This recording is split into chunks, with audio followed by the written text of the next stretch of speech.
Hi everyone, welcome to my YouTube channel Ganga Telugu channel. ఈరోజు ఈ వీడియోలో తొలి ఏకాదశి సందర్భంగా జొన్నలతో పేలాల పిండిని ఎలా ఈజీగా ప్రిపేర్ చేసుకోవాలో చూపించబోతున్నానండి. మీరు కూడా ఒకసారి ఈ ప్రాసెస్లో ట్రై చేయండి, చాలా బాగుంటుంది.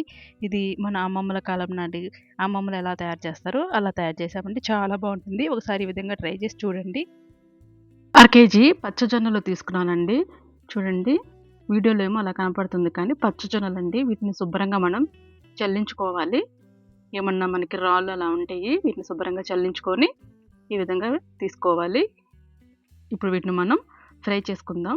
ఫ్రై చేసుకోవడానికి స్టవ్ ఆన్ చేసుకొని మందంగా ఉండే ఒక గిన్నెను పెట్టుకోవాలి. ఇది బాగా హీట్ అవ్వాలి, హైలోనే పెట్టుకోవాలి. తర్వాత ఒక చిన్న గ్లాస్తో మనం జొన్నలు వేసుకోవాలి. ఇప్పుడు ఒక పప్పు గుత్తి తీసుకొని పప్పు గుత్తితో తిప్పుతూ ఉండాలి. ఈ విధంగా మనం అమ్మమ్మల కాలం నాడు చూసామండి. ఈ విధంగా అమ్మమ్మల కాలం నాడు చేస్తారు. అప్పట్లో మనకి పాన్లు అవన్నీ ఉండవు కాబట్టి వాళ్ళు ఈ విధంగానే ఒక పెద్ద మూకుడు లాంటిది తీసుకొని దాంట్లో మనకి ఈ జొన్నల్ని వేస్తారు. చూడండి, చిన్నగా అవుతున్నాయి, పేలాలు అవుతున్నాయి. అలా మనం అప్పుడప్పుడు తిప్పుతూ ఉండాలి. ఇవి మనం తీసుకునే జొన్నలను బట్టి కూడా ఉంటుందండి. ఒక్కోసారి జొన్నలు అనేవి బాగా పేలలుగా వస్తాయి.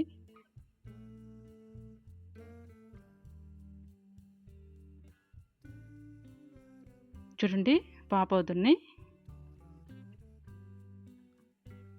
అప్పుడప్పుడు మనం మధ్య మధ్యలో తిప్పుతూ ఉండాలి, లేకపోతే మాడిపోతుంది.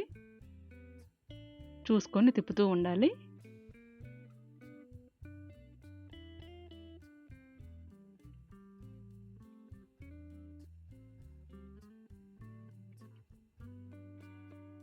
చూడండి, బాగా పాప అవుతుంది.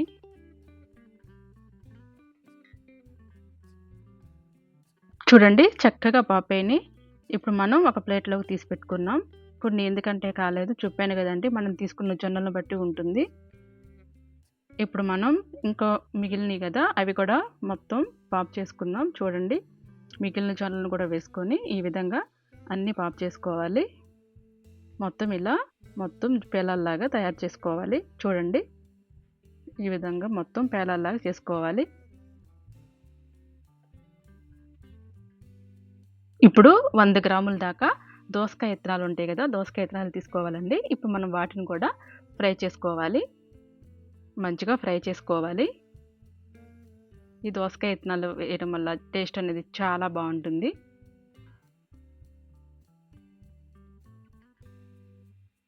చూడండి, మన దోసకాయ ఇత్తనాలు ఫ్రై అయిపోయినాయి. ఇప్పుడు మనం వీటిని ఒక ప్లేట్లోకి తీసుకుందాం. ఇప్పుడు దోసకాయ ఇత్తనాలను పేలాలను చల్లార్చుకోవాలి. చల్లారిన తర్వాత ఒక మిక్సీ జార్ తీసుకొని కొన్ని జొన్న పేలాలను వేసుకొని మిక్సీ పట్టుకోవాలి. చూసారా, ఈ విధంగా మిక్సీ పట్టుకోవాలి. ఇప్పుడు మనం వీటిని ఒక గిన్నెలోకి తీసుకోవాలి. అలాగే మిగిలిన పేలాలు కూడా వేసుకొని ఆల్రెడీ ఫ్రై చేసుకున్నాం కదా దోసకాయ విత్తనాలను కూడా వేసుకొని మంచిగా ఒకసారి గ్రైండ్ చేసుకోవాలి. చూసారా, ఈ విధంగా గ్రైండ్ చేసుకోవాలి. ఇప్పుడు మనం తీసుకున్న 1 కేజీ జొన్నలకి 350 గ్రాముల దాకా బెల్లం సరిపోతుందండి. కొంచెం స్వీట్ తినాలనిపిస్తే 400 గ్రాములు వేసుకోండి, సరిపోతుంది. ఇప్పుడు మిక్సీ జార్లో కొంచెం పిండిని తీసుకోవాలి. కొంచెం పిండిని తీసుకొని అందులోకి సగం బెల్లం వేసుకోవాలి. సగం బెల్లం వేసుకొని దీన్ని మనం గ్రైండ్ చేసుకోవాలి. తర్వాత మరలా ఇంకొంచెం పిండిని తీసుకొని తర్వాత మళ్ళీ కొంచెం బెల్లం వేసుకొని మొత్తం కలుపుకోవాలి. బెల్లం మొత్తం బాగా కలిసేలాగా మంచిగా ఉండలు లేకుండా కలుపుకోవాలి. ఇట్లా మొత్తం గ్రైండ్ చేసి ఈ విధంగా మొత్తం కలుపుకున్నామండి. చూడండి, చూసారా, ఈ విధంగా మంచిగా కలుపుకోవాలి.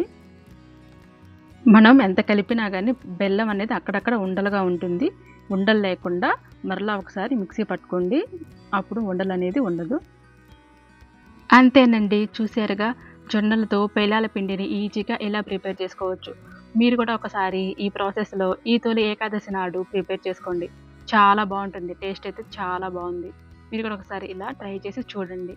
మీకు కనుక మా వీడియో నచ్చినట్లయితే ప్లీజ్ లైక్ చేయండి, షేర్ చేయండి, సబ్స్క్రైబ్ చేయండి. Thanks for watching. మరొక మంచి వీడియోతో మళ్ళీ కలుద్దాం.